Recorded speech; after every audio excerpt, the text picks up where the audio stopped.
One of the first metals that was ever used by man was lead.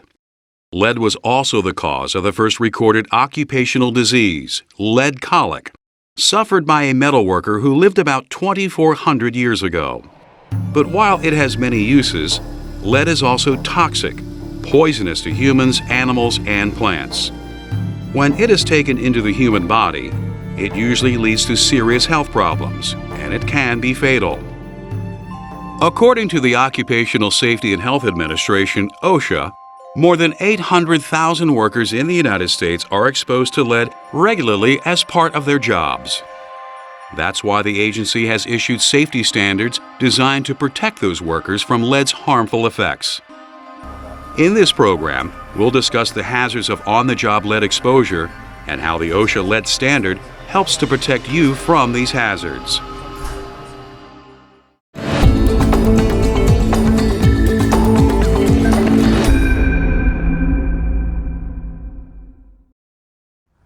Today, the most common way people are exposed to lead is when they breathe in dust and fumes that contain lead while they are at work.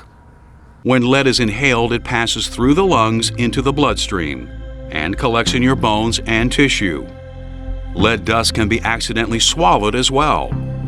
Either way, once it has been absorbed by the body, lead can remain there for years and cause serious problems. Lead exposure falls into two basic categories: long-term and acute. In long-term exposure, small amounts of lead accumulate in the body over a long period of time. Long-term exposure can cause damage to your brain and nervous system, as well as your blood, kidneys, and reproductive system. Symptoms of long-term lead exposure include headaches, joint and muscle pain, elevated blood pressure, nausea, dizziness, a metallic taste in the mouth, a loss of appetite, fatigue, and constipation. Acute lead exposure occurs when a large amount of lead is absorbed in a short period of time. Symptoms of acute exposure include drowsiness, memory loss, tremors, vomiting, and severe abdominal pain. It can also produce a brain condition called encephalopathy, which can cause convulsions, coma, and death, all in a matter of days. Although acute exposures to deadly amounts of lead are highly unusual these days, they are not impossible. But the most common type of lead exposure in general industry is long-term. And federal laws are now on the books that protect you by limiting this type of exposure.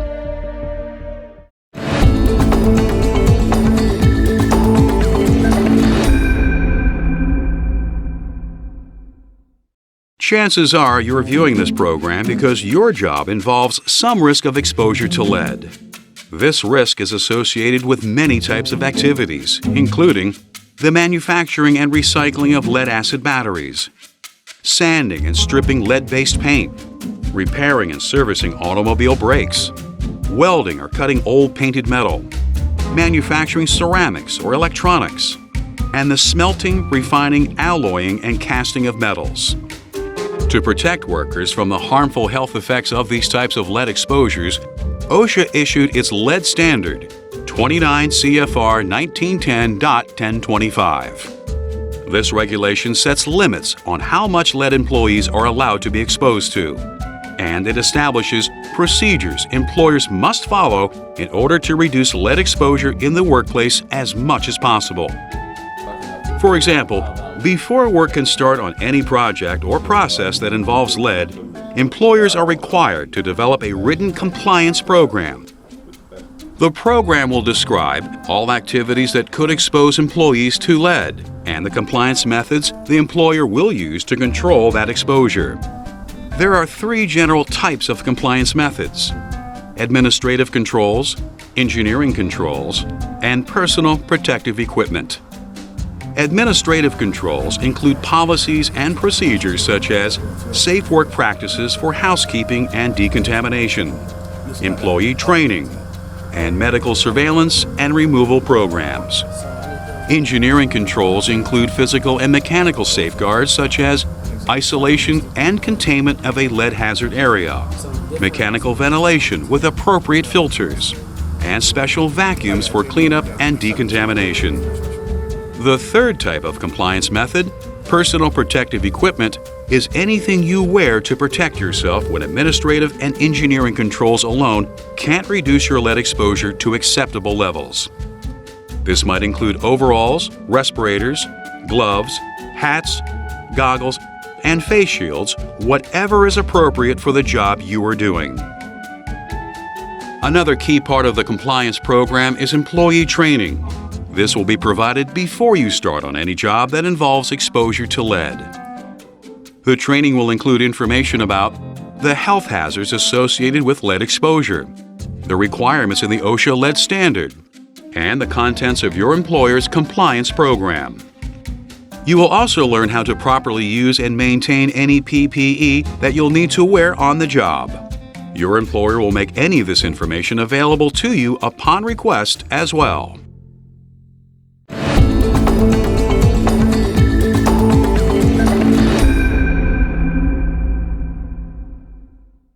Before you begin a new task that could expose you to lead, your employer is required to find out just how much lead exposure the job will involve.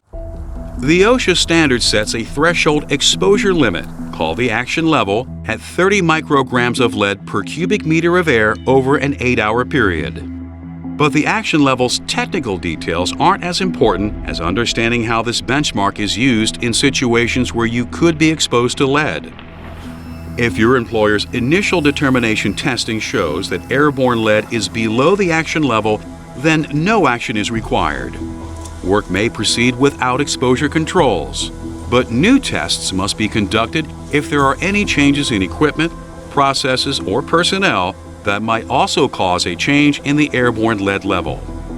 However, if the initial determination shows potential lead exposure is at or above the action level, your employer must do several other things. More detailed testing will be conducted to determine the lead exposure levels for each specific job classification in the work area. You will be informed regarding which specific work activities could expose you to lead, and you will immediately receive the lead safety training that we discussed earlier. The action level is also used as a benchmark in the medical surveillance and removal programs that are included in the compliance plan, which we'll discuss later. The OSHA standard also sets a maximum daily limit for worker exposure to lead, 50 micrograms of lead per cubic meter of air over an 8-hour shift. This is called the Permissible Exposure Limit, or PEL. If testing shows that the level of airborne lead is below the PEL, then employees are not required to use personal protective equipment. However, some employers may want their workers to wear PPE anyway for maximum protection. If the level of airborne lead in the workplace exceeds the PEL, then your employer must use whatever exposure controls are necessary to reduce it to below the limit. You will be informed as to the steps they are taking. Additionally, air monitoring must be done to track your potential lead exposure on an ongoing basis, and your employer must inform you in writing of all the monitoring results. Employers must keep records of all other air monitoring results as well, and make them available to you to review if you like.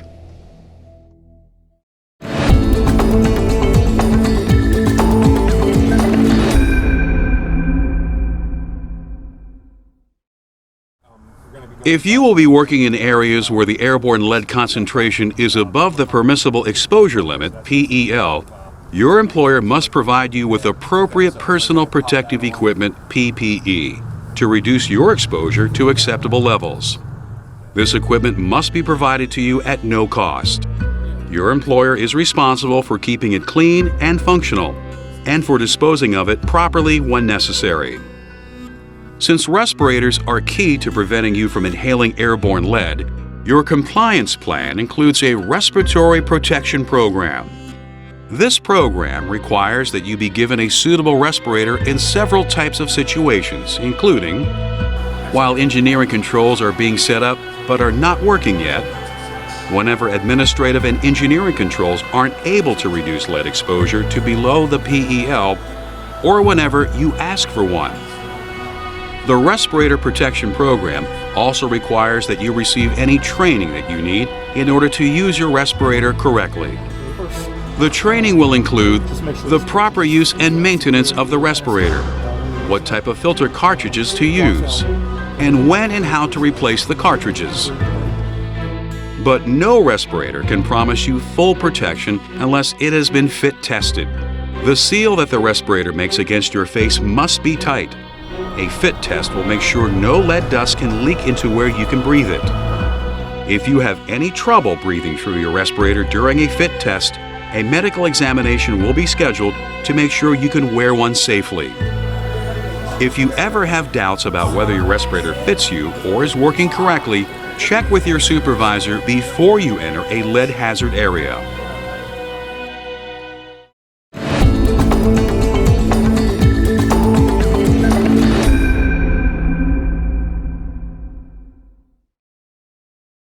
The administrative controls that protect you from lead exposure include standard operating procedures, SOPs, guidelines for what you can do to reduce lead hazards. Your employer's compliance program will address using these work practice controls in two particular areas: housekeeping and decontamination. Housekeeping encompasses the cleanup and disposal of lead-contaminated materials. Its goal is to keep work surfaces free from the buildup of lead dust or other lead residue. Never use compressed air for this. Blasting these substances away will only create more problems by mixing them into the air. Instead, you need to use a vacuum cleaner equipped with a high-efficiency particulate air HEPA filter that will capture the lead contaminant safely. Once they've been caught, you should empty the vacuum cleaner carefully so you don't spread contaminants back into the work area. Since cleaning methods like shoveling, sweeping, and brushing are much more likely to stir up lead dust, you should only use them when vacuuming is either impossible or impractical. And remember, you should never eat, drink, smoke, or apply cosmetics when you're inside an area that is contaminated with lead. All of these activities can transfer contaminants into your body. Decontamination procedures focus on preventing you from spreading lead to outside the hazard area via your equipment, clothes, or body. When you break for lunch or stop at the end of the day, you need to clean any lead contamination off of your protective clothing and equipment.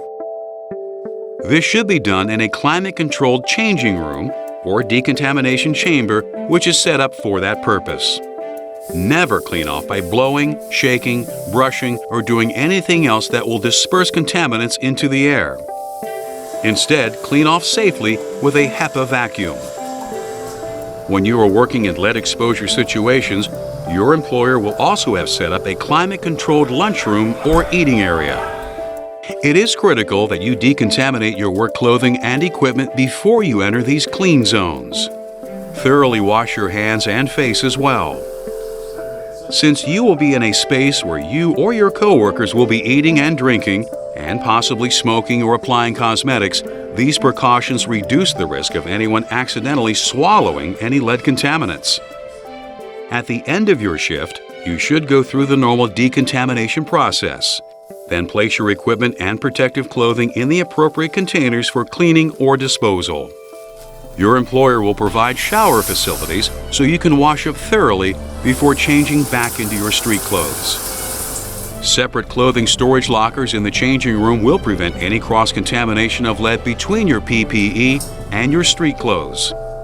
Remember, decontamination also prevents you from bringing any lead contamination home to your friends and loved ones. So it's important to be thorough.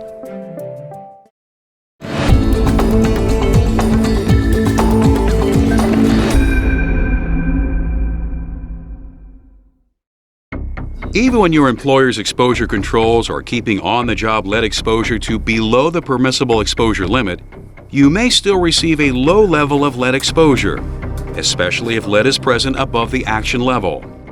That's why OSHA's lead standard requires employers to establish a medical surveillance program for all employees who are exposed at or above the action level for more than 30 days per year.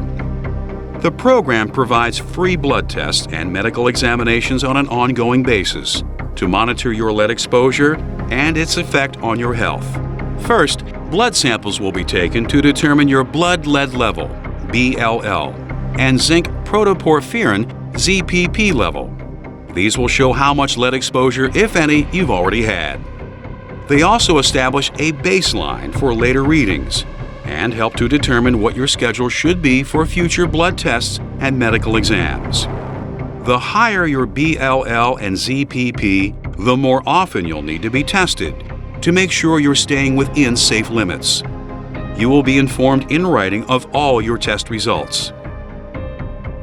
The periodic medical examinations you receive as part of a surveillance program will include a thorough physical evaluation. The doctor will watch for any changes that indicate you have been overexposed to lead. If you wear a respirator at work, your heart and lung functioning will also be monitored to make sure the PPE is not overstressing them. In addition to your periodic examinations, you will be scheduled for an exam immediately anytime you show symptoms of lead exposure. If your medical exams show that you have too much lead in your blood, or your health starts to be affected, you will need to undergo temporary medical removal. This means that you are temporarily not permitted to work in areas with airborne lead concentrations above the action level. Instead, your employer will move you to another work area or send you home with pay. The purpose of this temporary removal is to allow time for the amount of lead in your body to fall to a safe level. During your removal, you will receive medical removal protection benefits. Under this program, your employer is required to maintain your wages, benefits, job status, and seniority, just as though you had not been removed. Your employer must also keep records of all your medical surveillance and removal information and make it available to you whenever you request it.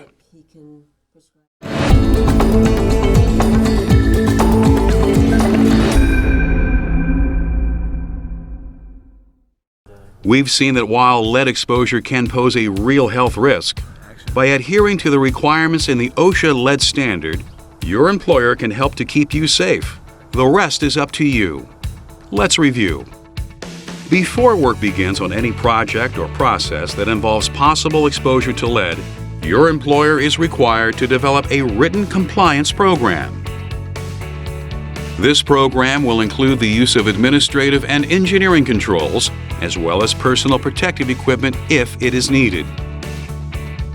The program will also contain information about the safe work practices that should be used in areas where lead exposure could occur, including housekeeping and decontamination procedures. If there is the potential for you to be exposed to lead, your employer will provide the training, equipment, and PPE you need to work safely.